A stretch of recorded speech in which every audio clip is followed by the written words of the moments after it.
ఈరోజు value zone store ప్రారంభోత్సవానికి నా చేతులుగా చేయడం అనేది నా మనోజం సంతోషంగా భావిస్తున్నాను.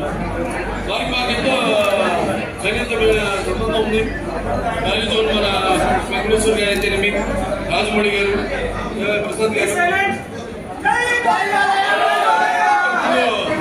పడంచెరులో నేను వాళ్ళ స్టోరు మాల్ ఓపెన్ చేయడం జరిగింది. రెండవది అక్కడ ఇక్కడేమో 1,70,000 స్క్వేర్ ఫీట్ ఈ యొక్క మాల్ని ప్రారంభోత్సవం చేయడం నాకు చాలా సంతోషంగా ఉంది. అలాగే ముఖ్యంగా ఇక్కడ నర్సిరెడ్డి గారు ఉన్నారు, టీటీడీ బోర్డు పాలక మండలి సభ్యులు, వారికి అలాగే ఇక్కడ స్థానిక బీఆర్ఎస్ ఎమ్మెల్యే మన బండారు లక్ష్మారెడ్డి గారు ఉన్నారు, అలాగే ఇక్కడ స్థానిక కార్పొరేటరు శేఖర్ గారు